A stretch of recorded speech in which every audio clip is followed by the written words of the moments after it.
Bonjour tout le monde, bienvenue au 4e épisode du balado Microscope. Merci d'être là, c'est votre premier balado, bienvenue. Et si vous nous suivez depuis le début, merci beaucoup de nous suivre dans cette aventure. Et merci de commenter aussi, on aime vraiment vous lire sur les réseaux sociaux, vous partager vos histoires, vos témoignages. C'est vraiment touchant et c'est le fun de voir que vous êtes actifs avec nous. C'est un balado qui est possible grâce à la Fondation de la recherche pédiatrique et ses donateurs. C'est une fondation qui lance une vingtaine de projets par année, des projets indépendants de différents chercheurs, et ce qu'ils font est vraiment nécessaire. Ce que j'aime dans ce balado-là, c'est qu'on parle de science, mais avec des pistes de solutions. Ça nous amène à réfléchir sur notre société. Et aujourd'hui, j'avais vraiment hâte à ce balado, surtout en cette période de rentrée scolaire, parce qu'on parle de la montée de la polarisation et des discours haineux chez nos jeunes. C'est quelque chose qu'on entend de plus en plus parler et je suis accompagnée de la psychiatre Cécile Rousseau. Tu m'as permis de te tutoyer. Absolument. Donc, je vais le faire. Bonjour, Andréane. Bonjour. Et de l'acteur Rodley Pitt. Bonjour. Allô, Rodley. Merci d'être là avec moi. Donc, c'est un gros sujet et j'espère qu'on va essayer d'amener un peu de douceur et de bienveillance en parlant de discours haineux. Donc, Cécile, j'aimerais tout d'abord connaître ton parcours comme médecin pour savoir ce qui t'a amené à te spécialiser un peu dans ce champ-là. Alors, comme jeune médecin, je suis d'abord partie tout de suite après mes études au Guatemala. Donc, on parle de l'Amérique centrale. Là, je travaillais dans des villages mayas, des peuples dont j'ai beaucoup appris, très, très ancienne culture.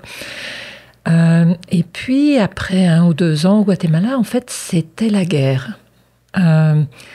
Et après 4 ans, j'ai dû sortir et je me suis dit finalement, qu'est-ce que je fais de ma vie? J'ai toujours dit, cette expérience-là, ça avait été un peu une découverte des côtés merveilleux, mais aussi très sombres de l'humain. Et j'avais besoin de comprendre comment est-ce qu'on pouvait aider des gens qui vivaient la guerre ou la violence, mais aussi pourquoi les humains faisaient ça.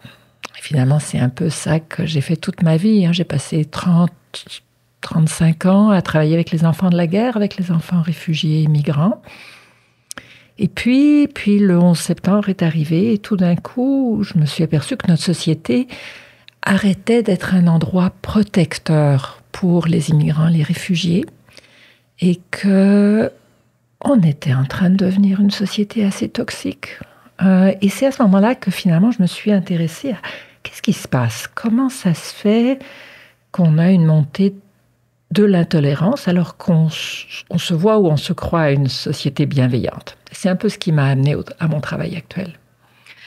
C'est gros quand même de dire qu'on devient une société toxique, mais c'est vraiment ce qui se passe. Oui, tout à fait. D'ailleurs, on avait certaines recherches avec des enfants qui avaient immigré des Caraïbes et des Philippines. Au début, on s'intéressait beaucoup de ces enfants-là avaient été séparés de leur maman, de leurs parents pendant des années, ce qui est pas du tout facile. Et on a eu un résultat de recherche tout à fait étonnant. On s'est aperçu que pour des enfants des Caraïbes de 2e génération, ils étaient beaucoup plus en détresse, beaucoup plus en révolte. Les gens pensaient à des troubles de conduite que les jeunes de 1re génération. Et en fait, plus ils passaient du temps au Canada, au Québec, moins bien ils allaient. Et c'est là qu'il faut se poser des questions. Et de se dire, qu'est-ce qui fait que dans notre société, des jeunes peuvent vivre et développer de plus en plus de détresse? Je pense que quand on regarde ce qui se passe au niveau des jeunes dans les écoles ces temps-ci, de la détresse, mais aussi beaucoup de révolte contre ce que nous proposons comme société, il faut se poser la question, qu'est-ce qui se passe? Comment est-ce qu'on peut comprendre ça? Donc, c'est vrai là, qu'en ce moment, il y a une réelle montée des pensées plus extrémistes, l'homophobie, du racisme, de la peur de l'autre. C'est vraiment en train de monter là, chez nos jeunes en ce moment. Tout à fait, au point que durant la dernière année, donc on a une équipe clinique qui s'occupe pour tout le Québec de ces phénomènes-là, et finalement, on a eu plus de 70 écoles qui nous ont demandé de l'aide. C'est beaucoup, c'est énorme. Et la question, c'est finalement pourquoi parce qu'on peut se dire, c'est les médias sociaux, c'est l'Internet. Or ça, le monde virtuel a un rôle d'accélérateur, mais pas un rôle causal. Ah, OK, c'est intéressant et je pense que ça, c'est important. Donc, qu'est-ce qui est causal? Qu'est-ce qui augmente dans notre société? Les inégalités sociales. Il y a 50 ans, les jeunes avaient toutes les chances, beaucoup plus de chances de faire mieux que leurs parents. C'est plus le cas. Ils pouvaient s'acheter une maison, même en étant un col bleu, un ouvrier, un agriculteur. Ils pouvaient penser avoir une voiture, élever une famille. C'est de moins en moins facile. Regardez la crise du logement. Les perspectives d'avenir sont de plus en plus difficiles. Les plus riches sont plus riches et les plus pauvres sont beaucoup plus pauvres qu'avant. Donc les inégalités sociales à l'intérieur de nos pays ont beaucoup augmenté. Les perspectives d'avenir pour les jeunes. Aussi l'identité. Alors, on est allé du côté de la fluidité, des identités nationales, religieuses, de genre, tous ces grands récits qui nous structuraient de dire « je suis québécois, je suis musulman, je suis catholique, je suis juif, je suis ceci, je suis cela, je suis un homme, je suis une femme », ont été ébranlés, ce qui est une bonne chose, parce qu'on peut être tout ça ensemble et on peut changer d'identité, mais en même temps, ça crée de la confusion identitaire. La confusion identitaire, ça peut mener à la violence. C'est de dire, je ne sais plus qui je suis. Et je vais me tourner vers des modèles du passé ou vers des modèles hyper simplistes qui sont parfois proposés dans des discours populistes qui excluent l'autre en disant, moi, je ne suis surtout pas toi. Je ne suis pas comme toi. Parce que ça m'aide à me définir. Donc, tout ça a joué dans ce qui se passe actuellement. On a un monde avec beaucoup d'incertitudes, des incertitudes climatiques. Les jeunes se demandent, bon, c'est bien beau la planète que vous nous léguez, mais est-ce qu'elle sera vivable demain?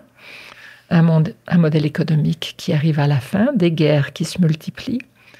Donc beaucoup d'incertitudes. Et c'est tout ça qui est responsable du fait qu'on cherche des boucs émissaires. C'est à qui la faute? Donc ce serait ça une des plus grandes causes de cette montée-là en ce moment, ce serait l'incertitude chez nos jeunes? L'incertitude et la peur. Et là, je pense qu'on regarde historiquement, qu'est-ce qui nourrit la haine dans les situations de génocide? La peur. Puis pourquoi on a peur des autres? Alors, on a peur du futur, on a peur de l'incertitude, on a peur de ne pas y arriver. Dans le cas des jeunes, on a peur d'être un loser, on a peur d'être un nobody, d'être personne, de ne pas avoir le voix. On a l'impression personne nous entend, personne nous reconnaît, qu'on n'aura pas de place dans cette société-là. Et quand on haït quelqu'un, la haine, ça nous permet de dire « je sais de qui c'est la faute ». Ça donne le contrôle. Et je peux me battre. Et je vais choisir d'haïr quelqu'un que je peux battre. Donc, pas les transnationales. C'est beaucoup trop gros et vous et moi, on ne peut pas se battre contre des transnationales. Mais contre l'immigrant du coin, oui, ça, je peux me battre contre eux, contre les femmes, contre les trans, contre les gays, contre tous les gens qui sont différents. Là, je suis capable de dire, c'est de leur faute, puis je vais gagner. Puis est-ce que tout le monde a ça? Est-ce que tout être humain, tout enfant a ça en lui, cette espèce de désir-là, quand t'as peur, vouloir trouver, pointer du doigt quelque chose pour essayer de retrouver le contrôle, ou c'est quelque chose qu'on apprend de mode? Tu sais, je me demande si c'est comme inné. Je vous invite tous à y penser. Quand on est... Pensez à quand vous étiez jeune. Mais c'est vrai maintenant encore. Quand on est mal pris, quand on n'est pas fier de soi, quand on n'y arrive pas, quand on a échoué, la tendance naturelle, c'est de dire ben là, c'est le faute de la prof, c'est le faute... C'est ça, exact. Bon, si j'ai eu un ticket, c'est le faute de la police, c'est le faute de ma maman, c'est le faute de mon copain. Donc, je pense que c'est quelque chose de très, très, très naturel pour faire face à l'incertitude. Parce que c'est très difficile de se dire ça va mal, je comprends pas trop pourquoi, et surtout, j'y peux rien. L'impuissance, l'impression que le monde va à la dérive et j'ai aucune prise là-dessus. Mais ça, c'est ça, oui. C'est soit beaucoup d'années de thérapie, se responsabiliser, ou c'est ça, il faut se le faire apprendre. Donc, c'est quelque chose que vous voulez apprendre aux jeunes, donc C'est-à-dire que on peut... C'est intéressant ce que tu dis, Andréane, sur la question des années de thérapie, parce que ça représente dans notre société, quand ça va mal, on se dit, étant donné que la société est correcte, il faut probablement que je me change moi-même, que j'aille en thérapie, que je m'adapte à ce que la société est. Ben, je suis pas sûre. Ah non? Non. Attendez, là, parce que là, ça va m'arrêter ma thérapie maintenant, là, je suis très intéressée. Je dis pas d'arrêter la thérapie, je dis pas que la thérapie, je serais mal placée pour dire que c'est pas bon. Mais ce que je pense, c'est que on minimise notre capacité de changer le monde collectivement. Et c'est un peu ce qu'on envoie comme message aux jeunes. Notre société est correcte, et donc si vous la trouvez pas correcte, c'est probablement vous le problème. Et là, qu'est-ce qu'ils font les jeunes? Ils disent, ça doit être ça. Alors moi, j'ai un TDAH, je suis autiste. Et là, les jeunes eux-mêmes se donnent des diagnostics comme une façon de dire, il faudrait que ça change un peu, il faudrait que les gens me traitent différemment parce que moi, je ne m'y retrouve pas dans ce monde d'aujourd'hui. Alors, je ne suis pas en train de vous dire qu'il n'y a pas de diagnostic, ni qu'il n'y a pas de souffrance individuelle. Mais on a comme démissionné des solutions collectives. Et si on veut que les jeunes aillent mieux, il faut qu'ils aient l'impression que cette société qu'on leur donne en héritage, qui ne va pas très bien, où on n'a pas fait une très bonne job, il y a un peu d'espoir. Ils sont capables de faire quelque chose d'un peu mieux.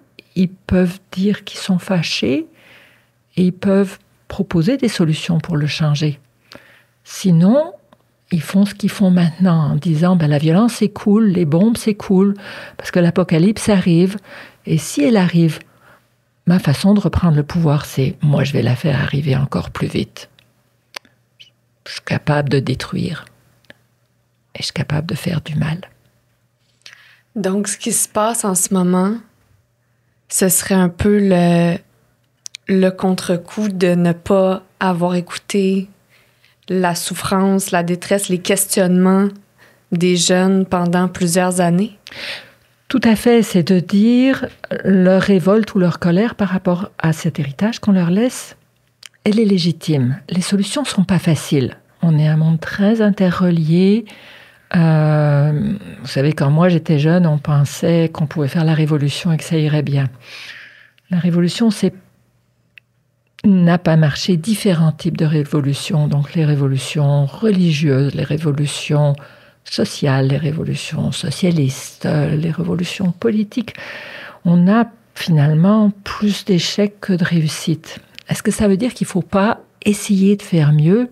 Je dirais non. Et je pense que c'est très important pour les jeunes d'avoir l'impression qu'ils peuvent faire mieux que nous. Mais pour ça, il faut qu'ils aient l'impression et pas juste l'impression, il faut qu'ils aient réellement droit au chapitre. Actuellement, ce que les jeunes nous disent dans les écoles, c'est qu'ils sont tannés de se faire dire quoi penser. Ah, OK. Ils sont tannés de se faire la morale. Ils sont tannés de tout ce qu'on leur propose en disant « Vous dites ça, vous dites qu'il faut être juste, il faut être gentil, il faut être ceci, mais la société est injuste. C'est pas ça qu'on voit, nous. C'est pas ça qu'on voit. Alors, on a l'impression que tout ça, tout ce que vous nous proposez, c'est finalement un mensonge. Vous nous dites qu'on a droit au chapitre, mais en même temps, on n'a pas le droit de dire ceci, ni cela, ni cela, ni cela, parce que c'est pas correct. Et on se sent pas écouté. On se sent même pas en sécurité dans les écoles. Et donc, je pense que c'est à ça qu'il faut s'adresser en ce moment. C'était pas comme ça avant. Je pose la question parce que je suis pas si vieux que ça. Fait que j'ai vécu cette jeunesse-là il y a pas si longtemps. Je me pose la question parce que je reconnais la haine, je l'ai vue, je reconnais la peur qui était là. Puis je me demande, qu'est-ce qui a changé aussi rapidement pour arriver à ce constat-là? Je pense que ce que tu dis est très important, que ça a toujours été là. Oui. Et que le désir de aussi la colère en se disant ce que les générations avant nous ont fait, c'est pas mal nul. Ça a toujours été là. On pensait ça aussi. Il y a 50 ans. Dans la Révolution. Voilà. Et de dire, on va faire mieux. Oui. C'est dans des très belles chansons de Brassens ou d'autres, tu as ça. Et c'est la passion de la jeunesse, finalement, d'y croire, de se dire, on va vraiment faire mieux.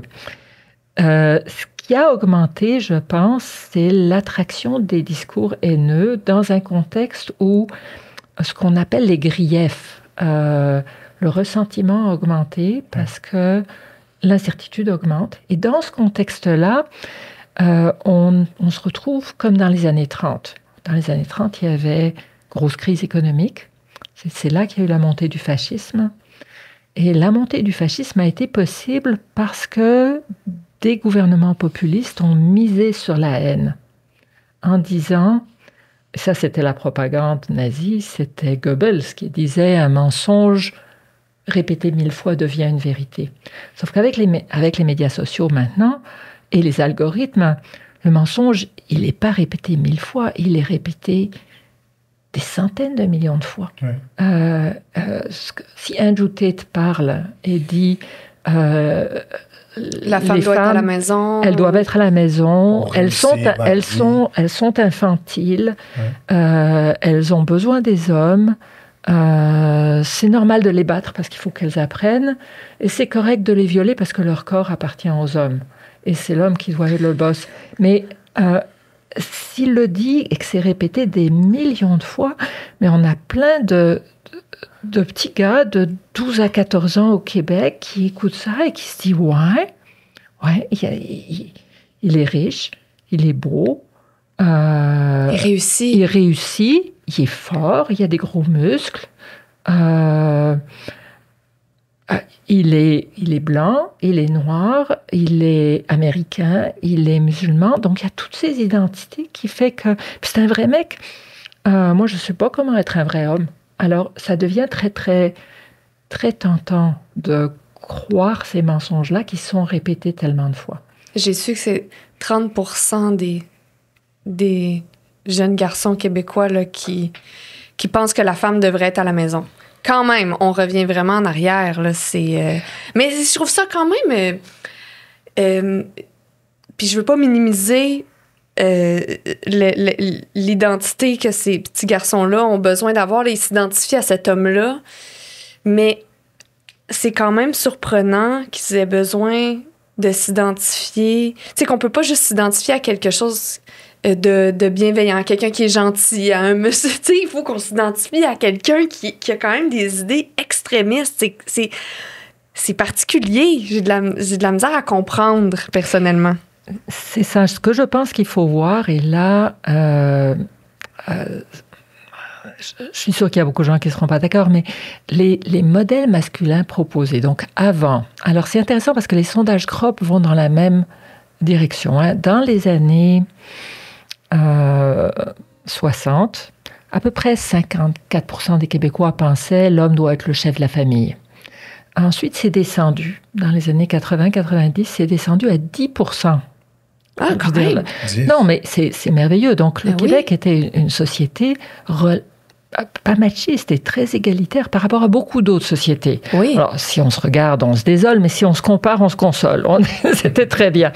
Et maintenant, chez les jeunes de moins de 35 ans, là, donc on parle 18-35, ils n'avaient pas de données pour les plus jeunes, on est remonté à 34%.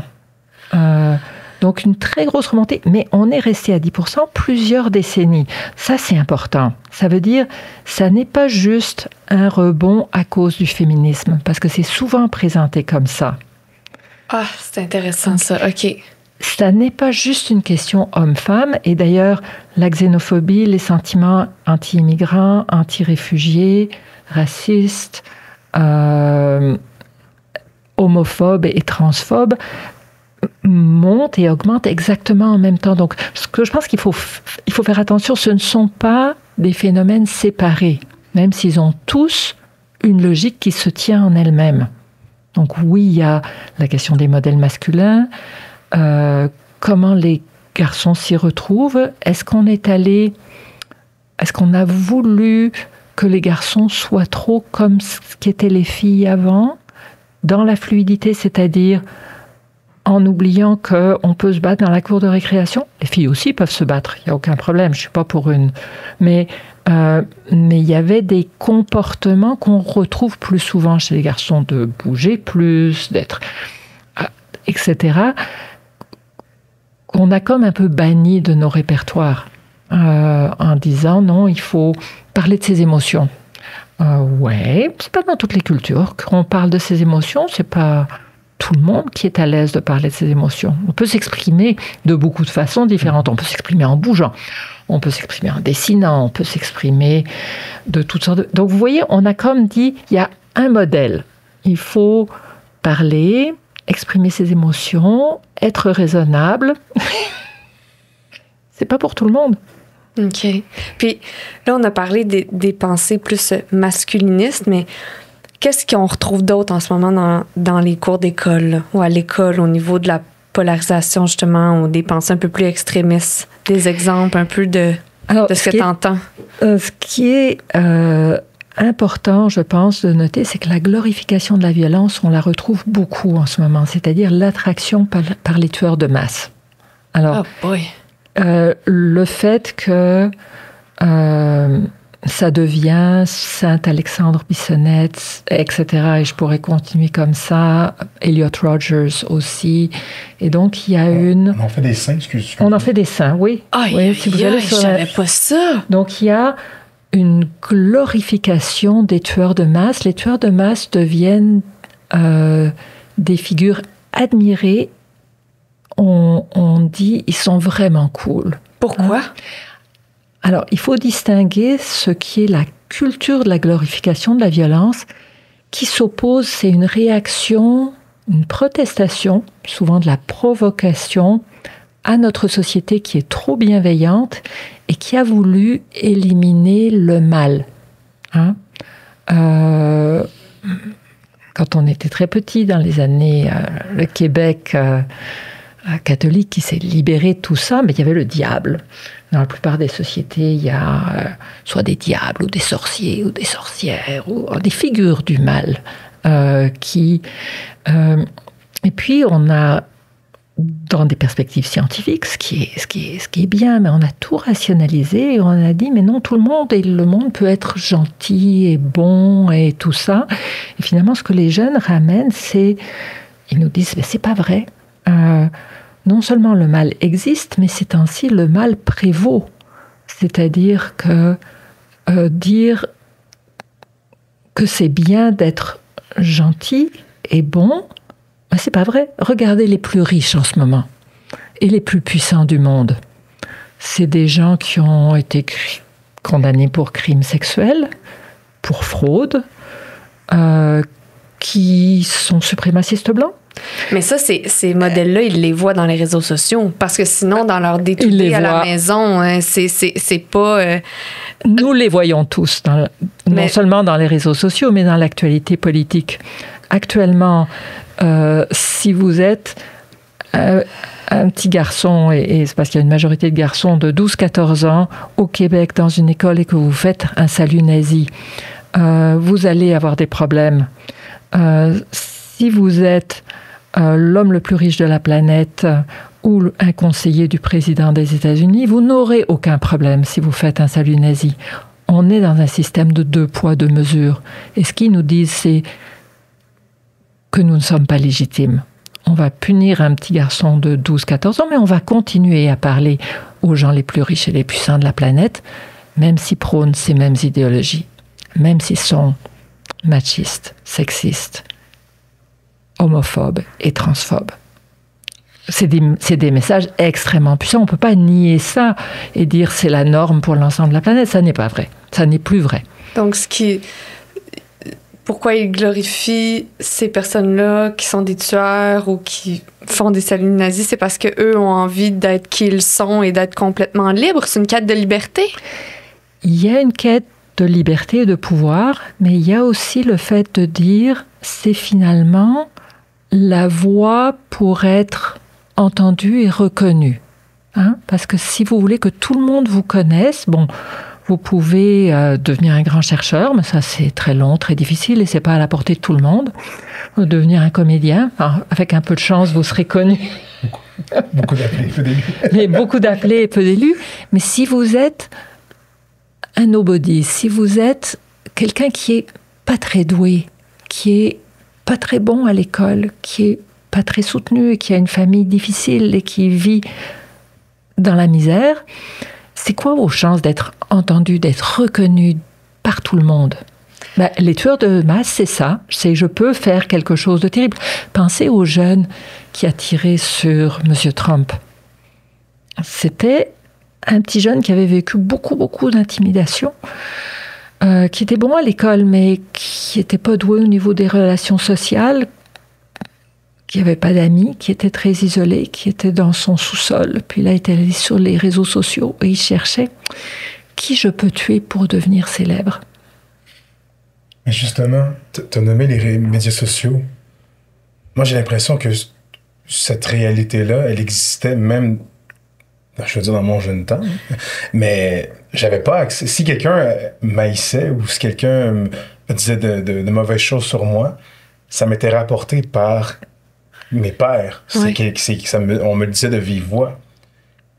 Il n'y a personne, il n'y avait pas Ginette, il n'y avait pas Dominique, il n'y avait pas Youssef qui m'écrivait pour me dire « Toi, je t'haïs » sur Facebook à l'époque. Mm-hmm. Aujourd'hui, cette réalité-là, elle est là. Est-ce que justement, c'est pas la combinaison de... Moi, j'ai l'impression que c'est les médias sociaux qui ont vraiment comme... exacerbé tout ça. Oui, c'est ça. Qui sont vraiment... parce que quand tu es derrière ton écran, sur ton téléphone, puis que tu viens de consommer des vidéos de violence, tu deviens un petit peu insensible à la cruauté humaine et tu te permets de commenter en pensant que tu es protégé parce que tu es dans le confort de ton salon.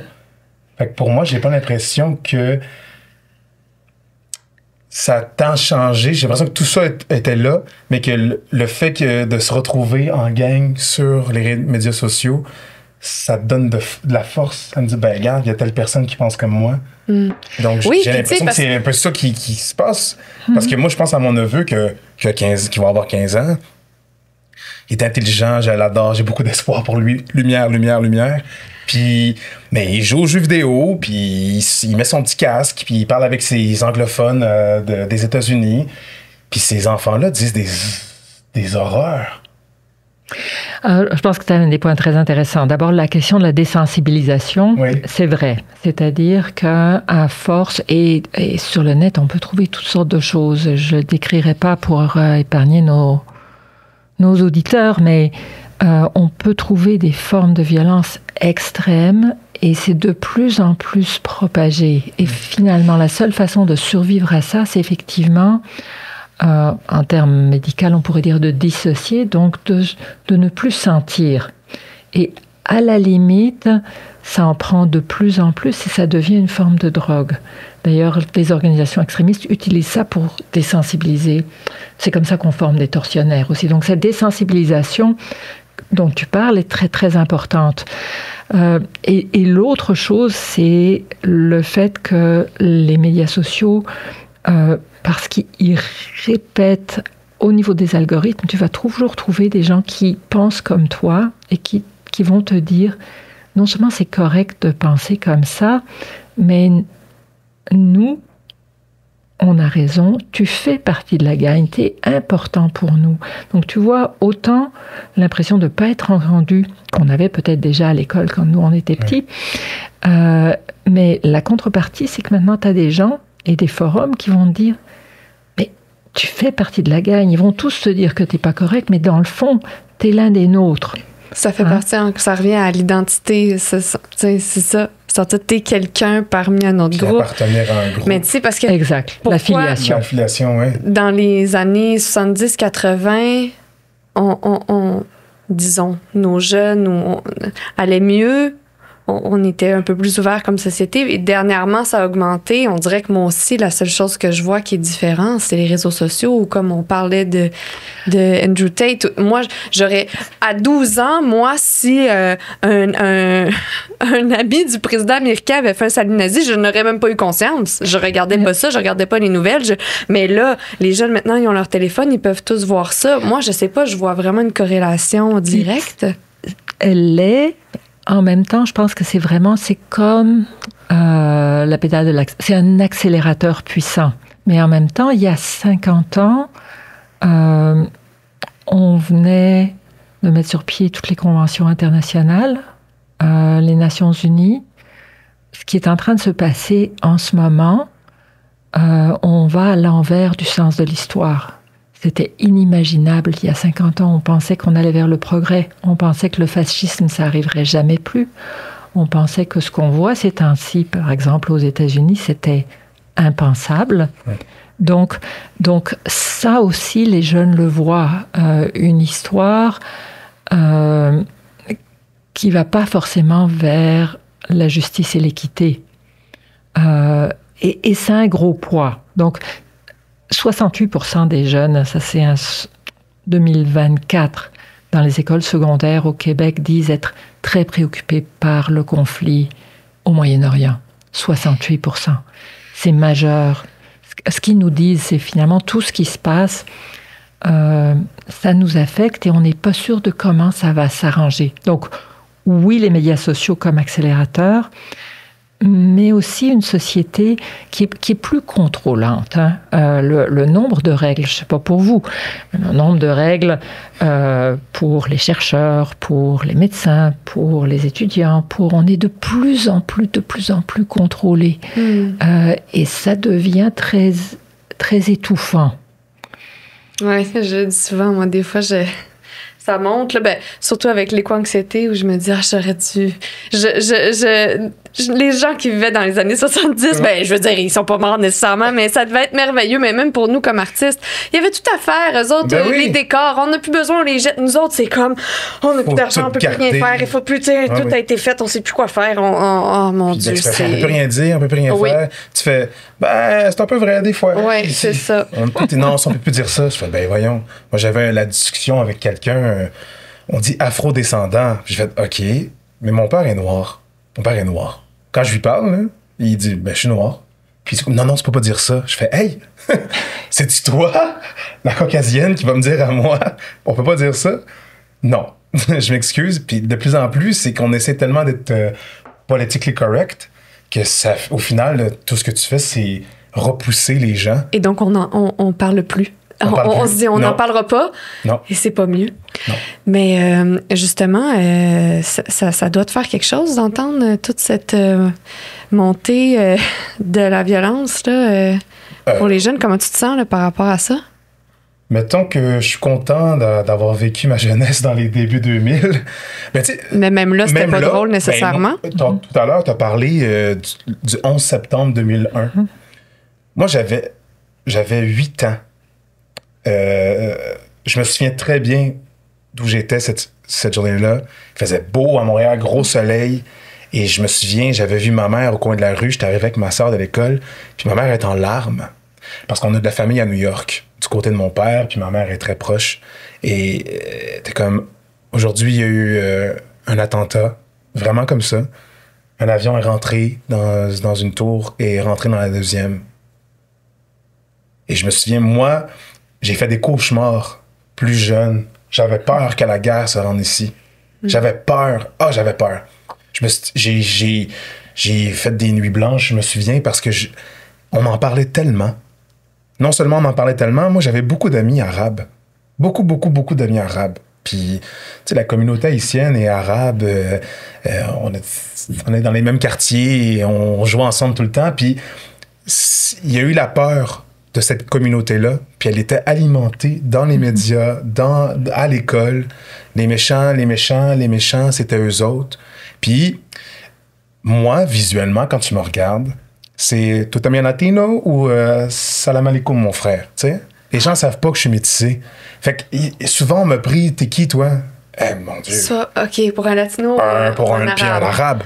Tu es marocain? Je suis comme, non. Et souvent, c'était une peur pour moi parce que j'avais peur, je voulais pas être identifié à ça.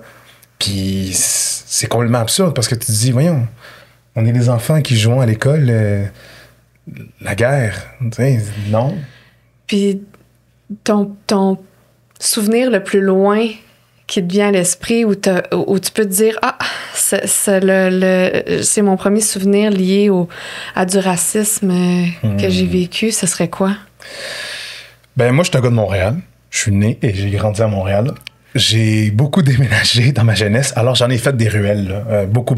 Là, quand je dis des ruelles, c'est parce qu'on jouait tout le temps. Va jouer dehors. Ça, c'était ma mère. Puis, ce qu'il faut savoir, c'est que ma mère est blonde aux yeux bleus. Mon père est noir. Ça donne ça. Fait que quand les enfants me voyaient dans la ruelle, ils me disaient, c'est qui elle? Je dis, ben, c'est ma mère. Ben, ça se peut pas, elle est blanche, puis toi, t'es noir. Ça a été mes premières rencontres avec le racisme. Des fois, c'était une question de curiosité. Des fois, c'était de condamner le fait que j'étais différent. Puis, tu sais, moi, j'ai assisté à des... Moi, je pense que les enfants sont royalement gentils, mais qui fonctionnent par mimétisme. Ils imitent ce qu'ils voient et ce qu'ils entendent. Et j'ai vu des parents dire, lui, là, l'un de N, le mot en N, il n'y a pas d'affaires chez nous. Moi, j'ai 8 ans. J'entends ça. Puis je me dis, aïe, je peux pas croire que j'ai pu cet ami-là parce que sa mère, elle m'aime pas. Sa mère a dit, va jouer dehors comme ma mère, mais elle connaît pas ses amis. Jusqu'au jour où je viens dans sa cour, puis il fait, maman, est-ce que Rodley peut venir prendre une crème glacée? Non, j'en veux pas de ça chez nous. Tu fais, oh boy. OK. Ça a eu lieu. Moi, la violence dans ma vie, j'en ai vu beaucoup. Puis j'ai vu de la violence en réaction à ce genre de situation-là. J'ai vu mon beau-père se battre avec des parents des autres parce que non, vous autres, en haine, vous jouez pas devant chez nous. Puis moi, je rapporte l'information, puis c'est pas beau, là. Puis les gens croient que, ben là, t'as-tu vraiment vécu du racisme? Je fais, ben oui. Il s'est transformé. Il s'est transformé parce qu'aujourd'hui, Dieu merci, autrefois, je pensais appartenir à une classe à part. Pour moi, je faisais partie... à l'époque, on disait mulâtre. Il fallait pas dire ça. Il faut pas dire ça. Tu sais, j'étais un enfant métissé, puis pour moi, il n'y en avait pas d'autres comme moi. Il y en a mes frères et sœurs. Nous, on est 11 enfants chez nous. On est tous des enfants métissés. On était comme un village à nous-mêmes, à nous seuls. Puis en vieillissant, je me suis rendu compte que je faisais partie de l'avenir, d'une espèce de métissage de culture, que ce soit asiatique, afrodescendant, arabe. Puis je me suis rendu compte que j'étais trop noir pour les Blancs, j'étais trop blanc pour les Noirs. Parce que quand j'arrivais dans ma communauté haïtienne, qui est de ma famille, qui est mon autre branche, ben, ils disaient, check le blanc. Il y a un certain colorisme dans la communauté aussi, qui fait que, au final, tu sais, la recherche d'identité, là, à qui j'appartiens, moi, ça a été un moteur, là. Moi, là, au plus profond de moi, j'étais québécois. Puis, le jour où j'ai su j'étais une minorité visible, je pense moi, c'est mon point de non-retour parce que... C'est quoi ce jour-là? Qu'est-ce qui s'est passé? Autrefois, on allait porter des CV au centre d'achat. En personne. On se présentait, on faisait tous les magasins. Bonjour, je m'appelle Rodley, j'aimerais ça travailler chez vous. Et à un moment donné, je reçois un formulaire de l'épicerie. Puis il fallait cocher, il fallait remplir ton nom, ton adresse, tout le kit. Et il fallait cocher à quelle communauté appartenez-vous. Là. C'était pas ça, je paraphrase. Là. C'était marqué caucasien, minorité visible, autochtone et autres. Puis là, je regarde ma mère, je suis dans la cuisine, puis je dis, maman, moi je suis caucasien, puis je savais pas c'était quoi ce mot-là. Là. Elle me dit, ben non, Rodley, t'es une minorité visible. Je fais, ben non, je suis québécois. Puis elle fait, oui, mais aux yeux des autres, t'es pas québécois. Ce jour-là, je me souviens, puis ma mère, elle riait un peu de... Mais voyons. Mais je pense qu'elle a vu dans mes yeux que... Attends, t'es en train de me dire que je suis pas québécois? Parce que moi, tu sais, Donden Nariten, Matapatalimatu, je la connais, là. Je veux dire, je suis né ici. Puis je pense que c'est le jour où je me suis dit, ah, OK, je fais partie d'une communauté que je ne connais pas. Puis je vais devoir la découvrir, puis aller à la rencontre d'eux. Puis ça me suit encore aujourd'hui. Là. Qu'est-ce que ça laisse comme trace dans ta vie de t'être senti tout le temps, pas avoir ton...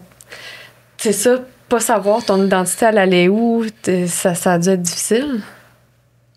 J'ai eu l'impression que je devais choisir. Tu sais, on peut-tu juste être? Tu sais, on peut-tu juste comme... T'es ce que t'es. Bon, ben, c'est quoi tes origines? Super, bravo. Ben, bonne journée, tu sais. Voici une poignée de robots. Un humain, tu sais. Au lieu de... Tu sais, la question, tu viens d'où? T'arrives d'où? Moi, je déteste quand les gens prennent pour acquis que je viens d'ailleurs. Ouais. Ça, là, c'est quelque chose qui vient me chercher, là. Quand on me dit « Ah, tu viens d'où? » Je fais « Ah, je viens d'Erdun. » Tu viens d'où? Ça, là, oh. Là, ça vient déjà me heurter parce que ça sous-entend que je viens pas d'ici. Et pourtant, je viens de Montréal. Et la personne qui pose là, la personne qui me pose cette question-là vient sûrement, je sais pas moi, du Lac-Saint-Jean ou de la ville de Québec, puis qui a déménagé il y a 10 ans. Mais moi, je suis là depuis 32 ans. Je suis né ici, tu sais. Donc, toi, j'imagine que c'est une question que tu poses pas aux gens? Non, moi, je trouve que la curiosité, c'est une belle chose. Moi, si je veux savoir tes origines, je vais te demander. Je vais te dire, okay. C'est quoi tes origines? Ah, je veux savoir. Donc, ce serait... Mettons, pour toi, ce serait quoi tes origines au lieu que tu viens d'où? Ce serait une meilleure façon de le poser. Moi, parce que quand tu dis tu viens d'où, c'est comme si tu sous-entends que t'es pas chez vous. C'est bien. Ouais. Tandis que quand tu dis c'est quoi tes origines, moi, je trouve que ça ouvre la discussion à ton bagage, à la façon dont tu fais les choses, dont tu réagis. Le non-verbal en dit beaucoup, moi, je trouve, sur d'où tu viens. Quand je dis d'où tu viens de tes origines, je trouve que ça laisse la place à de beaux échanges. Mais d'où tu viens, je risque de dire Verdun. Juste parce que je sais que c'est quoi ta vraie question, puis ça me tente pas d'y répondre. Okay. Parce que je trouve que d'où je viens, tu sais, surtout aujourd'hui, tu sors dans la rue, une personne qui a des origines asiatiques et qui est immigrante de 2e génération parle le joual autant que moi, autant que toi. Puis tu sais, ça a été mon cheval de bataille. Quand j'étais plus jeune, souvent on me disait « Hi, parlez-vous français? » Pourquoi ça ne tente pas de faire un petit bonjour bien senti? Je t'aurais répondu avec un beau bonjour, ça va bien, vous, tu sais. Là, de prendre pour acquis que je ne vais pas d'ici, moi, je devais toujours aller de l'avant en montrant que moi, je parle un beau joual bien québécois, puis que... Tu sais, j'ai eu souvent le commentaire ah, mon Dieu, tu parles comme nous. Tu ris. Ah, c'est pas fait. Mais encore aujourd'hui. Ah, tu te fais encore dire ça? Oui. Oui, mais ça se veut sympathique. Et puis, faut choisir ses combats. Hein. Moi, il y a des fois, je suis comme, non. Si c'est pas mal intentionné, si c'est maladroit, puis que c'est super évident, que je peux corriger, je vais le dire. Le reste, c'est correct, je laisse aller. Parce que sinon, tu dépenses de l'énergie pour rien, puis c'est plus dommageable pour toi que pour la personne qui fait « Ah, OK ». Oui, c'est ça. Puis le racisme s'est transformé. Il a comme évolué avec mon âge. Est-ce que toi, tu vois là, une montée du racisme? Est-ce que tu vois des discours plus haineux en ce moment ou pas? Ben, je les vois sur les réseaux sociaux. Ça, c'est sûr. Je vois mes neveux-nièces qui ont entre 4 et 15 ans. Eux, c'est drôle parce que leurs amis... Moi, quand j'étais au primaire, mes amis, t'avais des gens de toutes origines. T'avais des Québécois, des Arabes, des Asiatiques, des Haïtiens. Puis c'était vraiment hétéroclite, c'était vraiment tout mélangé. Et aujourd'hui, j'ai l'impression qu'ils sont comme retournés avec des gens de leur communauté, donc des gens qui soient soit des Africains ou soit des Afro-descendants, que ce soit des Haïtiens, des Africains ou des Latinos. Et pas beau, c'est bien rare qu'il y ait des Blancs, des Caucasiens dans le groupe. Puis je me dis, ah, pourquoi donc? Ça, c'est une question que je me pose réellement. C'est parce que c'est la réalité du quartier ou c'est parce que c'est la réalité sociale dans laquelle ils vivent dans l'école, puis ça crée des sous-groupes? Ben là, ça revient à l'identité, le désir d'être avec des gens peut-être qu'on connaît, auxquels on s'identifie, le nous. Ah, on est comme nous, tu parles comme nous, on est vraiment là-dedans, hein, ces temps-ci. Oui, c'est c'est intéressant ce que tu dis, René, parce qu'en fait, c'est des désirs d'affiliation très, très forts qu'on trouve chez les jeunes, mais qui se jouent... c'est ça, qui se joue beaucoup plus fort, comme si ce rapport au groupe, ça nous définissait, tu sais, ce nous contre eux. Ce qui est, puis là je vais être un peu provocante, parce que donc, le racisme, c'est ainsi anti-immigrants, anti-réfugiés et personnes racisées, et en forte augmentation, même dans des régions où il n'y a absolument pas d'immigrants et de réfugiés, ce qui est quand même fort. En même temps, tu as aussi un racisme anti-québécois, les Kebs. Hein? Donc, il y a des écoles à Montréal où les Québécois de souche, parce qu'on est tous Québécois. Oui, mais on comprend donc, tu pourrais dire blanc, parlant un français d'origine québécoise avec plusieurs générations, etc. Quelquefois, ils se sentent très, très isolés et ils peuvent vivre, je ne sais pas si tu as entendu des remarques sur les Kebs, mais quelque chose qui est vraiment de la discrimination. Donc, un peu comme si, d'un côté, pour se défendre, en réaction à la xénophobie qui est continentale ces temps-ci, ces dynamiques s'internalisent et fait qu'on arrive à des grosses divisions. Hein. Oui. Je crois qu'elle a toujours existé et ça dépend du contexte et d'où tu es situé. Parce que moi, mes parents sont séparés. Mon père vivait à Montréal-Nord, puis ma mère vivait à Verdun. Quand j'allais à Verdun, j'étais en minorité visible. Tout simplement, j'étais minoritaire visiblement, tu me voyais. Mais quand même, honnêtement, j'avais une très bonne école secondaire, quartier défavorisé, mais avec un personnel en or. Là. Grâce à eux, on a gardé le cap. Et quand j'allais chez mon père, les fins de semaine, puis j'ai vécu là aussi un petit bout, quand t'étais caucasien, t'étais en minorité visible. Et c'est là la nuance. Puis moi, j'ai lu un article, je me souviens plus sur quelle plateforme, mais qui disait que un blanc ne peut pas souffrir de racisme parce que sa position de colonisateur ne lui permet pas ça. C'est plus une discrimination. Je pourrais pas avoir le terme exact, mais c'est pas du racisme parce qu'il est en position de colonisateur, tandis que la personne qui a été colonisée peut affirmer que c'est du racisme. Mais pour moi, dans les faits, c'est la même chose parce que tu es en train de discriminer quelqu'un par sa couleur de peau et son affiliation identité. C'est du non-sens. Tu sais, quand on dit qu'on veut être politiquement correct, à un moment donné, on peut-tu juste... Tu sais... C'est passionnant parce qu'en fait, quelque chose qui est très important au niveau de notre équipe, tu sais, on parle souvent, terme plus scientifique, d'intersectionnalité. Ça veut dire, si t'es noir, que t'es une femme, que t'es gay, que t'es pauvre, tous ces facteurs d'adversité vont s'additionner et faire que t'as moins de chance dans la vie. Oui. Parce que chacun pris séparément a un effet cumulatif. Le problème, c'est que c'est ainsi dans notre société, cette intersectionnalité-là, qui normalement définirait c'est qui les victimes, c'est qui les agresseurs, les gens qui ont des privilèges. C'est ainsi, cette intersectionnalité-là, elle est conflictuelle. C'est-à-dire que tu peux avoir une religion particulière, tu peux être évangélique, juif, musulman, et être transphobe et homophobe, parce que pour toi, l'homosexualité, dans ton milieu familial ou ta communauté, c'est un péché.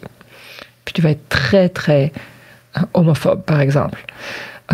Tu peux, encore une fois, être d'une certaine origine ethnique et religieuse et être très misogyne. Donc, tout ça se mélange. Donc, c'est pas... Et ça rend les choses très difficiles. C'est donc de dire, et c'est vrai en chacun d'entre nous. Donc, la question des privilèges est importante. Mais... on a tous, je pense, au niveau de notre expérience, des moments où on est victime, puis des moments où on est agresseur. Et si tu sors de cette catégorie, le monde n'est pas divisé en deux. Je pense comme humain. Et ça, au niveau du travail avec les jeunes, c'est très important. C'est-à-dire comment est-ce ils sont capables de sentir qu'ils sont victimes, mais aussi reconnaître quelquefois qu'ils peuvent être agresseurs et que le monde n'est pas juste divisé en deux. C'est beaucoup plus nuancé que blanc ou noir pour pas faire de mauvais jeu de mots, là. Mais c'est tout à fait ça. Puis je pense que ça dépend de son contexte. Ça se promène. Ton rôle change. Tout à fait. À toutes les fois que tu te promènes dans une nouvelle situation, dans un nouvel environnement. Et c'est à toi de faire la part des choses. Puis moi, je reviens sur un point. Jamais je vais remercier assez mes professeurs à l'école d'avoir été là.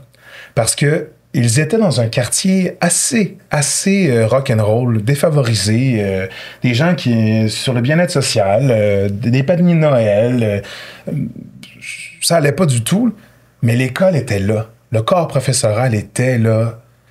Il y avait une rigueur, une exigence qui était égale à tous.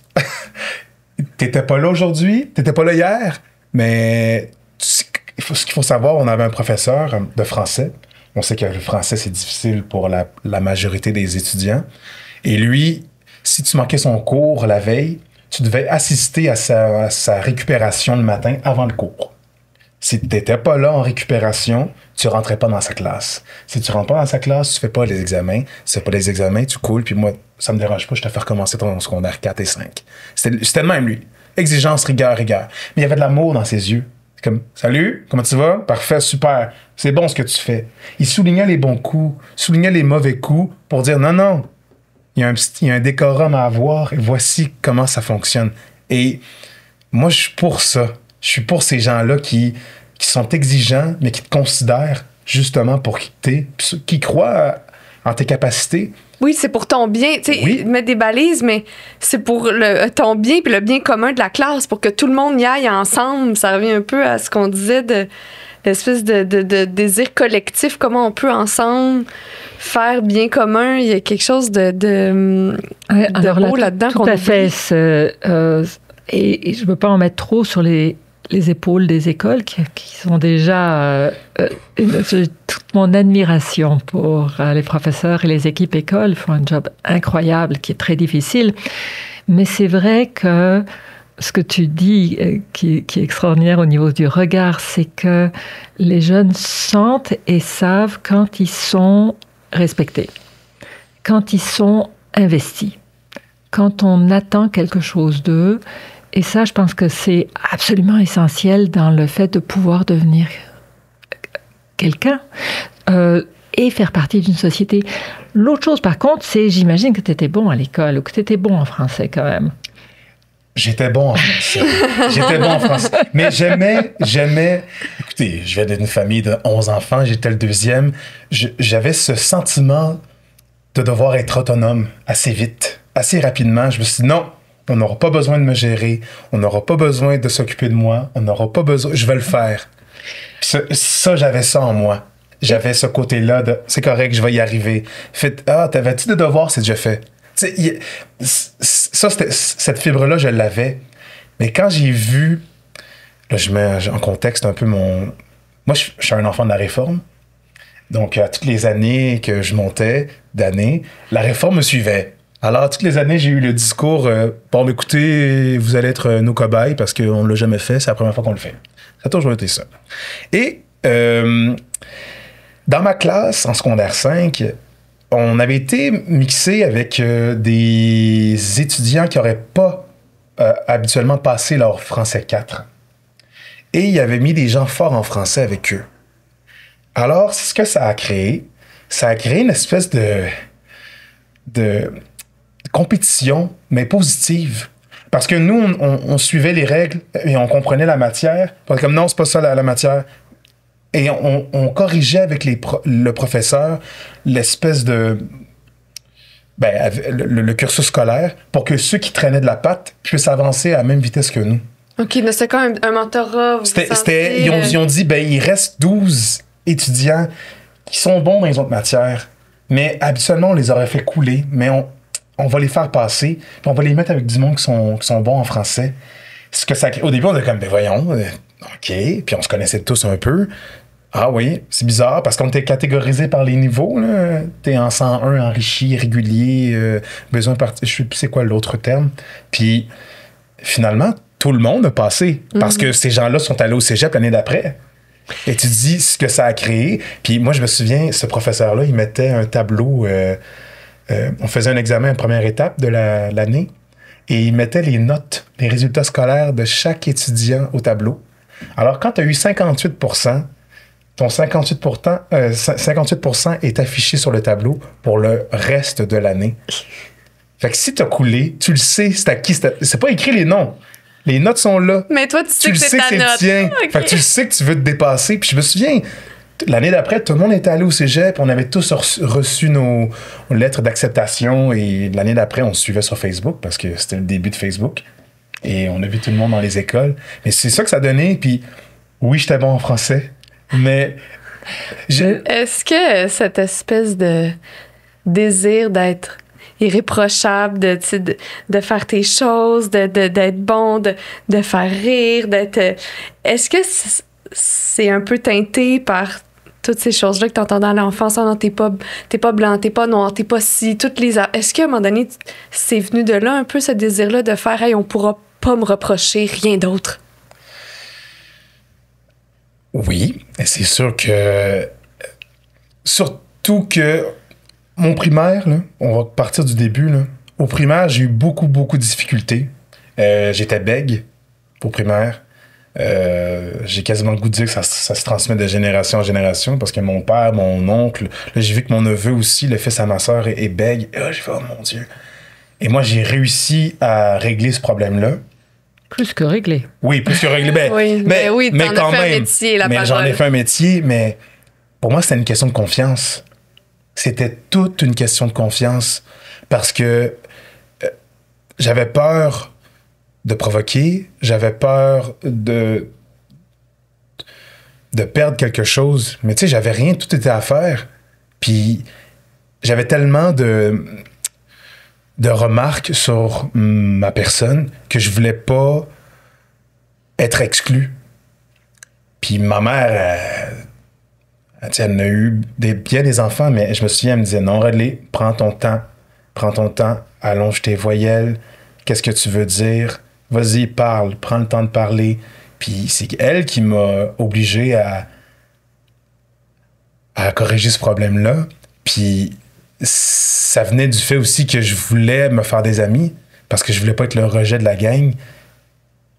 Parce que dans la cour d'école, je me faisais... Tu sais, on se faisait intimider, puis j'étais pas tout seul. Moi, c'était à cause de ma couleur de peau, mais il y en a d'autres que c'est parce qu'ils étaient tout petits, chétifs, puis des fois, c'est des prises de bec parce que quelqu'un tripait sur une autre fille, puis l'autre, « Hey, c'est ma blonde! » Fait que c'était ça.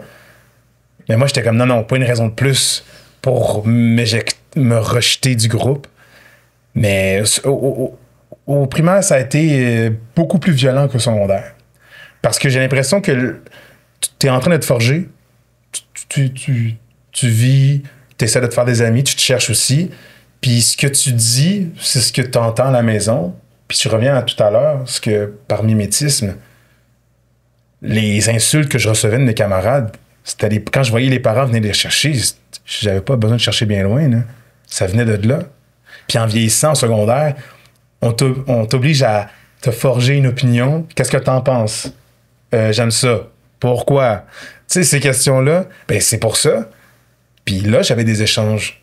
Là, on voyait autre chose que juste ma couleur de peau.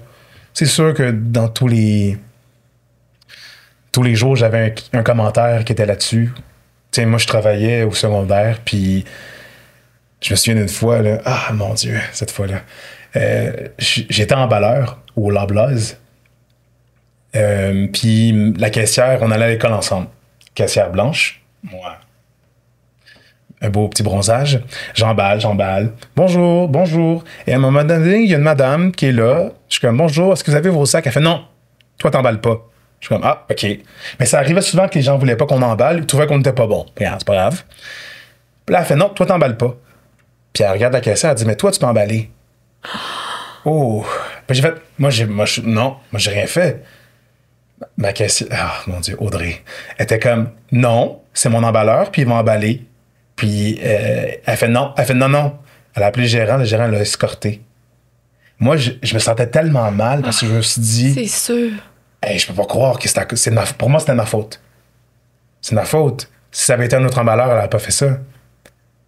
Aujourd'hui, non. Aujourd'hui, je me serais vengé. J'aurais fait, ah oui, madame, y a-t-il un problème? Tu sais, je me suis forgé avec l'âge, mais à l'époque, moi, je voulais pas faire de vagues. Je voulais pas déranger. Je voulais garde ça simple.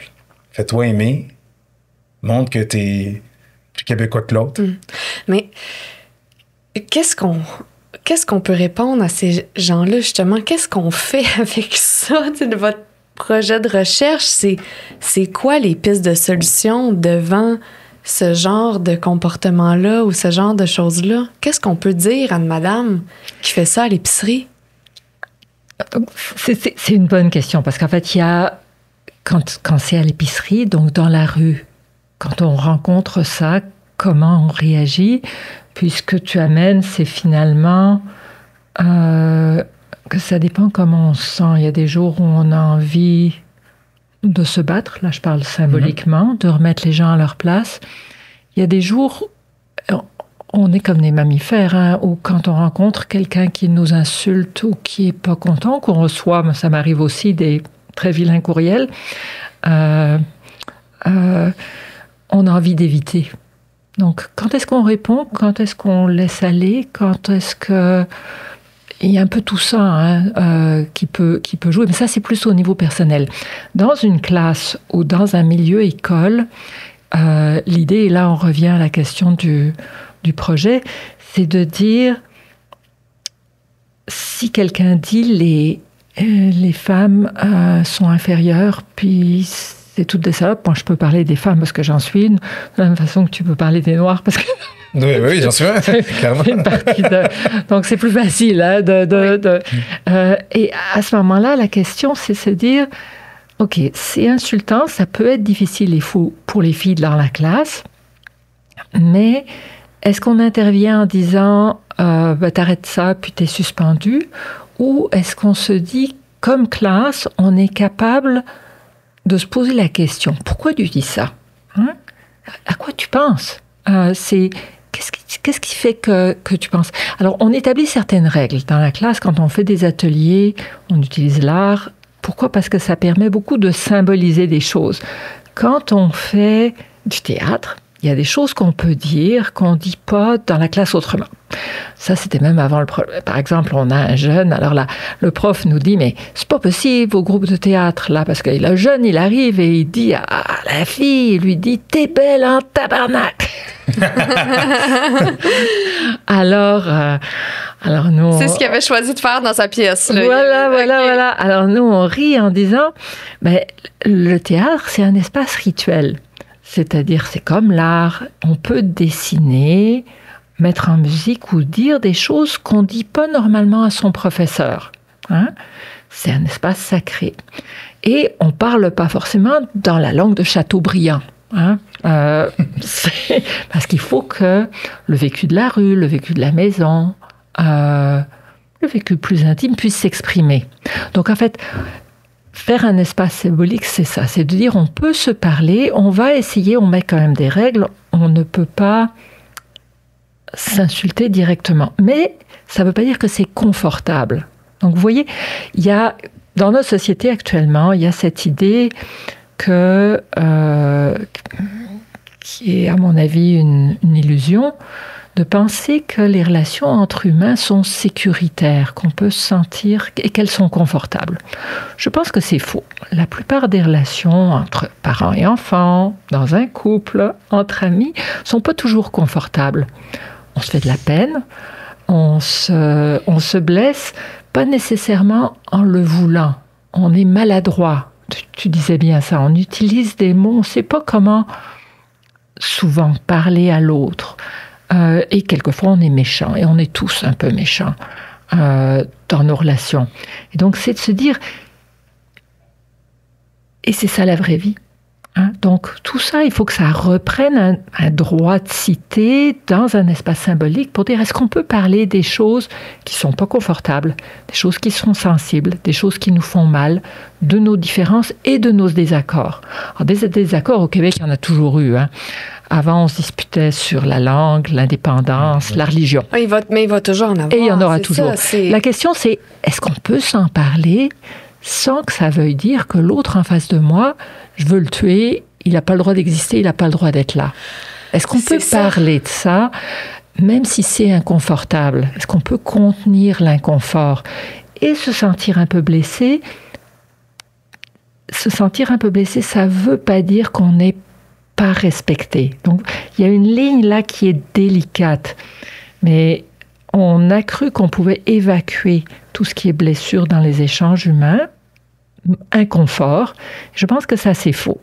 C'est inconfortable de vivre ensemble, c'est inconfortable d'être différent, c'est inconfortable de penser différemment au sujet des femmes, au sujet de la sexualité, au sujet de l'identité de genre, et c'est correct. On peut être très conservateur et vouloir se marier en blanc, vierge, et que l'homme soit le chef de la maison. Il y a des femmes trad chez les jeunes au Québec ces temps-ci. Oui. C'est correct. On peut penser ça. Et ça n'empêche pas que l'autre à côté qui dit « Non, moi je suis bien dans du polyamour et je veux pas être dans des rôles de genre traditionnels et puis j'ai pas l'intention d'avoir des enfants. » C'est correct aussi. Notre société permet ces deux types d'être. Mais quand on parle de masculinité toxique, quand on parle de masculinité positive, alors, je vous dis la même chose, féminité toxique ou féminité positive, vous allez grimper dans les rideaux. Moi, je vais grimper dans les rideaux parce que ça veut dire que la féminité est un problème. C'est pas un problème d'être un gars traditionnel. On a le droit d'être un gars traditionnel. Mais ça ne veut pas dire qu'on ne respecte pas des gens qui font un choix différent. Et oui, être cis, et on a c'est délicat. Ça, je me rends compte, c'est ça, c'est pas tout le monde qui est capable de faire ça. Parce que en ce moment, je pense que en tout cas dans mon cercle, le masculinisme, on ne respecte pas ça. Mais il faut apprendre à respecter. Je veux pas manquer de respect, mais dans le sens, je remarque en t'écoutant que c'est vrai que j'ai moi-même du chemin à faire là-dedans. On a tous ces préjugés politiques aussi. Donc, quand je vois le gouvernement américain, ça me pousse à devenir aussi vulgaire et aussi simpliste qu'ils le sont. Mm-hmm. Et donc, à les traiter de tous les noms. En faisant ça, je deviens comme eux. Ça n'est pas aidant. Non, et donc, il faut que je reste moi-même tout en disant, je suis en désaccord, mais comment? Et c'est ça, la démocratie, ça marche pas très bien, mais c'est quand même chouette. Et le cœur de la démocratie, le projet, l'idéal de la démocratie, même si ça marche pas très bien, c'est de dire, on peut coexister comme humain, ne pas déshumaniser l'autre, même si on est en désaccord radical. Et ça, c'est très important. Donc, il ne s'agit pas de créer des consensus. Il s'agit pas... Et c'est ça qu'on essaye de faire dans les écoles, de dire on peut créer des solidarités, des connivences, des espaces de parole, même quand on est très en désaccord. Et quelquefois, quand on est allé dans des écoles, on a eu droit, et là, on se dit, oh mon Dieu, qu'est-ce qu'on est en train de faire? À des discours homophobes et transphobes enflammés pendant 1 heure. Et à la fin, les jeunes nous disaient... Ouf, on s'est senti respecté, on s'est senti écouté, et en fait, c'était pas du tout, on n'avait absolument pas validé les discours homophobes et transphobes, mais ce qu'on disait, c'est vous pouvez penser différemment, et comment est-ce qu'on établit un respect par rapport à ceux dans la classe qui sont exprimés aussi, qui pensent pas comme vous. Est-ce que le respect, c'est d'abord d'écouter? Alors, je pense que le fait d'écouter, tout en sachant que écouter, en essayant de rejoindre dans l'autre la petite part de vérité qui est là. Alors, je vous donne un exemple. Ces temps-ci, aux États-Unis, je retourne à la recherche, il y a des grosses études sur des générations d'hommes blancs, Midwest américain. Là, on parle vraiment du bassin de recrutement des Trumpistes républicains, donc de gens qui sont très masculinistes et qui vont endosser les idéologies racistes et suprémacistes blancs qui sont au pouvoir en ce moment. Ces gens-là, ces temps-ci, ont une surmortalité, une surmobilité, les hommes, qu'on appelle mort par désespoir, death by despair. Et donc, c'est de se dire, quand on a des discours comme ça, je suis en désaccord, mais est-ce que je peux rejoindre la détresse qui peut être en dessous, la peur qui peut être en dessous, l'insécurité, la confusion, ce qui fait que cette personne-là, elle est un humain comme moi. Et ça, c'est la double empathie. Hein? Et ça, c'est la double empathie. C'est de dire, est-ce que je peux comprendre ce qui amène, par exemple, des Israéliens à ne pas vouloir reconnaître ce qui se passe à Gaza? Est-ce que je peux comprendre ce qui amène des Palestiniens à ne pas vouloir reconnaître la détresse des Israéliens et leur peur pour leur survie? Et si j'arrive à reconnaître ça, ça n'empêche pas une position partisane, mais ça permet effectivement cette double empathie. Et c'est un peu ça où on se dit quelquefois, et c'est pour ça le rôle de l'art, là, j'aimerais t'entendre là-dessus, mais c'est de dire, l'art, ça permet un regard décalé, c'est-à-dire quelquefois il y a des conversations qui sont trop difficiles à avoir directement, mais on peut symboliser les choses, les représenter. C'est présent. C'est très drôle que tu soulignes ça parce que cette année, justement, j'ai joué Othello au TNM et c'est pas une pièce facile, des thèmes. Les gens croient qu'on l'a écrite et on fait non, c'est Shakespeare. Donc ça fait partie du classique, du répertoire. Et dans la run de théâtre que j'avais à faire, on a fait, je pense, 12 ou 13 représentations devant les étudiants, ce qui est beaucoup. Habituellement, c'est 2 matinées au TNM et 2 matinées telle place. Là, ça a été beaucoup. Et à chaque fois qu'on avait une représentation en matinée pour les étudiants, on avait une conversation avec eux. Il y a des journées, moi je suis sur scène. Ce que j'ai à accomplir est très condamnable. J'endosse pas ce que j'ai à faire, mais j'ai pas le choix de le faire. Je commets un féminicide sur scène, de façon graphique. On voit tout. Et ce qu'on espère avec ça, c'est de provoquer chez les jeunes, chez les gens, la peur d'accomplir, de se rendre là, d'effréner, puis d'ouvrir un dialogue. Puis dans la pièce, à un moment donné, je me souviens d'une fois... on est en situation de jeu et ma partenaire qui est ma femme dans la pièce, je lui donne une claque. Tout ça de façon stagée, assez bien réussi, là, sans prétention, mais je lui donne une claque et j'entends, désolé pour la vulgarité, « Ah, salope! » Et là, je suis le même. Probablement, il y a un moment de réalisation de ce qui a été dit. Là, j'avais 2 options. Soit que j'arrête, que j'allume les lumières, puis que je dis, c'est qui a dit ça? Je me suis dit, non. Il y a quand même 500 étudiants qui sont là pour voir ça. On a continué. Ça nous a ébranlé, évidemment, parce qu'on fait des sorties en coulisses et vous avez entendu, oui.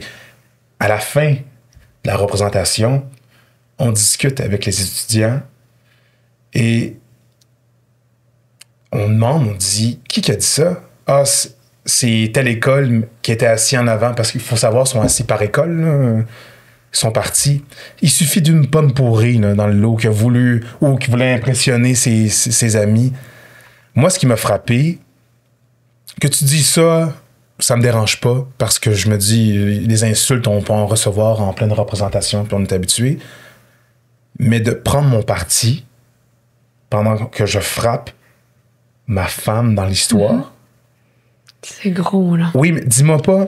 Et une autre, on va revenir là-dessus, mais je tuais ma femme, je l'étranglais dans son lit de mort, et j'avais droit à des rires. Des rires, là. tapage de cuisse. Tu fais, mais voyons, je m'attends à ça pour un bec. Je m'attends à ça pour des allusions sexuelles parce qu'ils l'ont compris, celle-là. Mais de là à rire, puis à la fin, je disais, mais pourquoi vous riez? Puis je me souviens d'une fille, elle levait la main, elle fait, c'est tellement inconfortable, je sais pas comment réagir. Je fais, OK. Ça m'a rassuré. Pour ça, ça m'a rassuré. J'ai fait, c'est correct. Je comprends, ils sont dans l'inaction. Ils peuvent rien faire parce qu'ils savent qu'il y a un certain décorum. Ils peuvent pas dire, OK, arrêtez, c'est trop. Ils sont là.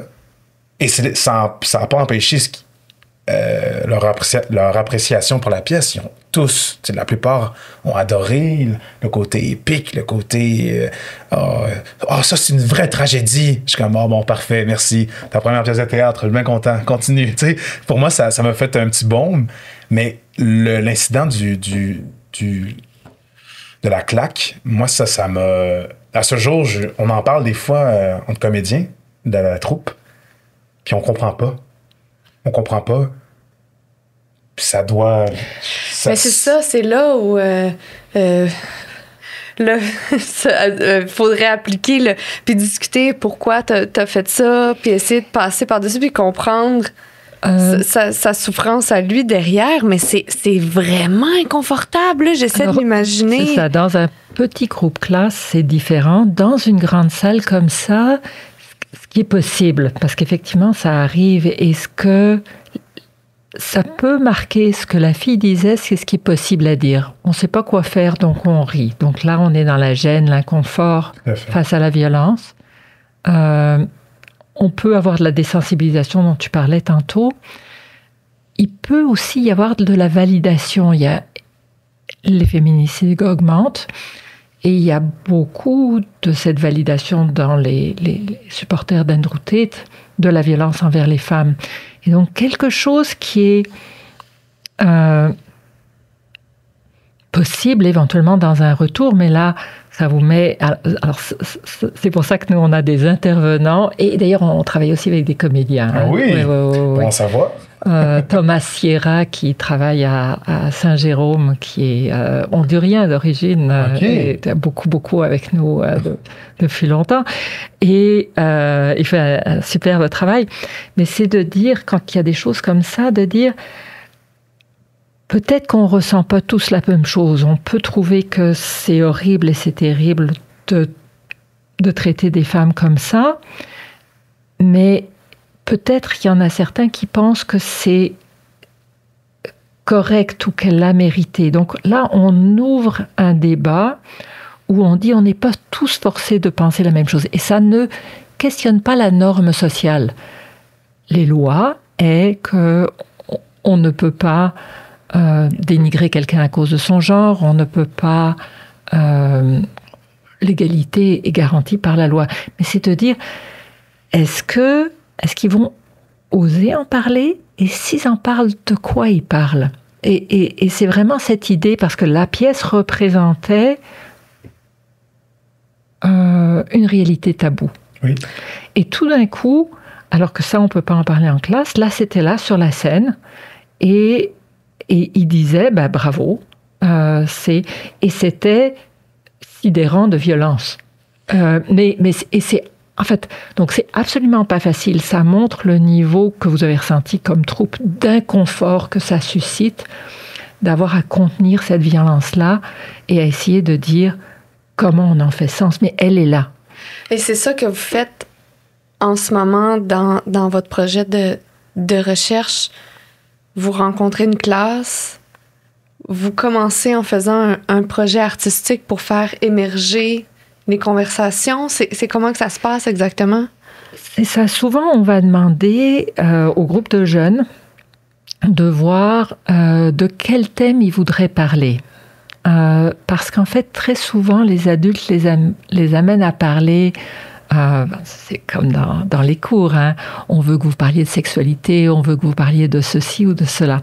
Alors que c'est très intéressant, quand on demande aux jeunes de quoi ils veulent parler, en fait, ils vont ramener tous ces sujets sensibles, mais à leur façon et de différentes façons, mêlés aussi au quotidien. Donc, si on les amène à parler de ce que nous, de ce dont nous, on veut parler, il y a quelque part où on garde le pouvoir.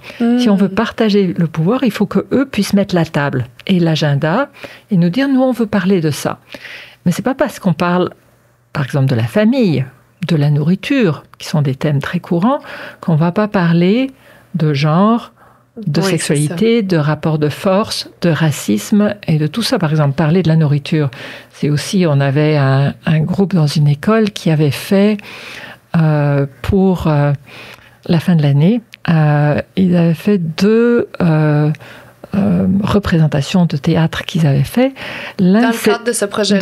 Oui, mais ça c'était juste avant, mais on s'inspire, on a toujours les mêmes techniques. Donc l'une c'était, c'est la blonde latino-américaine qui amène son chum noir à la maison. Et là, okay, alors là c'était extraordinaire. Choses, oui. Là c'était le papa qui perdait connaissance, les ambulances qui arrivaient et tout ça. Et l'autre était sur les odeurs. À Parc Extension, donc sur le racisme dans les bus parce qu'on sent le curry. Donc vous voyez comment tout ça peut s'interrelier. Donc là, les thèmes, puis c'est toujours avec un projet de bricolage, de dessin, de théâtre. On peut faire des murales, on peut faire du théâtre, on peut faire de la danse, on peut faire de la musique ou des tambours. Du rap aussi. Donc l'idée, c'est d'aller vers des modalités créatives qui soutiennent l'expression des jeunes, qu'ils choisissent. Je pense que le choix des jeunes est toujours important et de les accompagner dans ces dialogues difficiles où on n'est pas forcé d'être d'accord à la fin, mais ce qui est très important pour nous à la fin, c'est que ils ne restent pas blessés ou en conflit dans la classe. Parce que là, on empire les choses. Mais qu'est-ce que vous souhaitez justement avec ce projet-là? Là, vous dites qu'il y a 70 écoles qui vous ont contacté. Là, vous allez faire ce projet-là. Qu'est-ce que concrètement vous voulez voir comme changement? Alors, ce qu'on veut voir, c'est est-ce que les relations dans la classe sont... donc, on mesure ça en termes de climat de la classe, est meilleur quand on fait ce type de lieu d'échange et de dialogue. Comment changent éventuellement les perspectives de l'équipe école sur les jeunes? Comment eux aussi deviennent plus respectueux des jeunes? Est-ce que les visions que les jeunes ont, là on parle de cohésion sociale et de notre société, comment est-ce que ça bouge aussi un petit peu, et est-ce que les jeunes sont moins en détresse? Donc avec cette idée que la colère et la détresse sont très liées, quand on se sent mieux, très souvent on est moins fâché et on se cherche moins d'ennemis, on va moins se battre. Donc c'est vraiment à ce niveau-là, on essaye de voir est-ce qu'on peut aller finalement un peu à contre-courant par rapport à ce qui se passe pour, soyons modestes, mitiger un peu le courant actuel qui pousse à la haine, en allant plus vers la solidarité et vers une impression qu'ils ont quelque chose à dire, mais aussi un pouvoir d'action collectif. Et là, pour les parents qui sont inquiets pour leur enfant ou qui ont assisté à certains discours ou pour n'importe qui est confronté à un moment donné à des pensées complètement contraires à ses valeurs, qui sait pas... aurais-tu un conseil à donner à ces parents-là ou à ces personnes-là quand on est confronté vraiment à des idées qui nous rebutent ou qui nous amèneraient dans une fermeture ou une peur ou qu'est-ce qu'on fait? Oui. Alors là, je vais d'abord dire quelque chose de difficile. Donc, quand on entend ça, et c'est normal que ça nous fasse réagir, que ça nous fâche beaucoup, il faut le prendre comme un cadeau et comme un signe de confiance, même si c'est dans la provocation. On a de la chance. Quand un jeune nous provoque, ça veut dire qu'il veut entrer en dialogue. C'est beaucoup moins dangereux que quand il s'enferme dans sa chambre et qu'on ne sait pas ce qu'il fait. Donc il faut ouvrir la porte au dialogue, même quand on est dans la provocation. Ça peut être très difficile.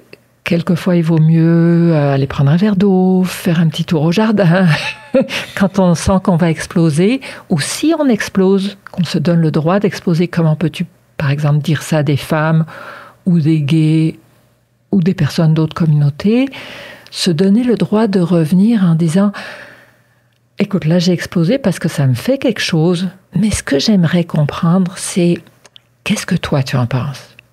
Où est-ce que tu as entendu ça? Qu'est-ce qui fait que tu penses ça? Est-ce que tu peux m'en parler un peu plus? » Donc, lancer le dialogue, lancer ce dialogue difficile, même si on a explosé. Être capable de revenir et de considérer ça comme un lien. Ce qui est le plus dangereux en ce moment, c'est l'absence de lien et l'absence de dialogue. Parce que là, les jeunes s'identifient juste avec les gens qui pensent comme eux, puis ça devient de plus en plus fermé et donc plus polarisé. Tout à fait. Et donc la violence augmente. Un de nos indicateurs, là, on est plus au niveau épidémiologique, donc au niveau de la population générale des jeunes, un des indicateurs de soutien à la légitimation de la violence, c'est le fait de préférer le monde en ligne. Donc, c'est pas le nombre d'heures en ligne, c'est le fait que le monde en ligne est plus important que le monde réel. Ça, c'est en ce moment, les jeunes trouvent ça? C'est pour ceux qui préfèrent le monde en ligne, qui commencent à s'éloigner de notre société, de leur famille, de leurs amis, c'est ces enfants-là, ces jeunes-là, qui vont le plus légitimer la violence. Et c'est pour ça qu'il faut tendre la main pour rétablir un lien. Le facteur de protection le plus grand, ce sont les liens familiaux. Et les familles, c'est pas toujours facile. Et c'est pas toujours facile d'avoir des enfants qui pensent pas comme nous. Mais les familles ont un rôle essentiel. Nous, on va travailler au niveau des écoles, mais ça minimise en rien le rôle des familles. Merci. C'est vraiment riche comme conversation. On pourrait en parler encore pendant des heures. Mais je vous remercie à tous les deux d'avoir été là. Merci, Rodley, d'avoir partagé des petits bouts de ta vie puis ce que tu as vécu. Je suis sûre que ça va parler à tellement de monde qui ont vécu la même chose que toi. Puis j'espère que ça va faire réfléchir aussi sur d'autres façons où on peut aborder les gens. On peut des fois prendre... Je suis sûre qu'il y en a plein qui font des choses sans s'en rendre même pas compte, mais ça blesse les autres. Ben, écoute, ça me fait plaisir de retomber là-dedans. Tu revis le moment, hein, des fois. Tu fais « Ah ouais, il t'est arrivé telle affaire. » En fait, des fois, c'est impensable. Ouais, tu fais « Hey, tu dis, j'ai réussi à passer à travers telle affaire. » Puis il y a des journées, tu te sens un peu plus fragile. Tu dis « Hey, regarde, t'as vécu ça, là, c'est correct. » Puis ça me fait plaisir de partager ces petits moments-là qui, j'espère, vont brasser la cage à certaines personnes. Ouais. Puis peut-être donner du courage à d'autres. Comme regarde, pas grave. Merci beaucoup d'avoir parlé. Merci, Cécile. C'est un beau projet. J'espère que ça va aider beaucoup d'écoles, beaucoup de jeunes, de parents, d'enseignants. J'ai trouvé l'histoire de Tello extraordinaire. Donc, merci à toi, Andréane. Oui, ça veut dire qu'on a vraiment besoin de travailler tout ensemble sur ces questions-là. Il ne faut pas baisser les bras. Oui, merci beaucoup. Merci d'avoir été là. Je vous rappelle que c'est grâce à la Fondation de la recherche pédiatrique que ce projet de recherche a vu le jour. Si jamais vous voulez faire des dons, le lien va être disponible en légende de l'épisode et on se retrouve pour un autre balado très bientôt. Merci beaucoup.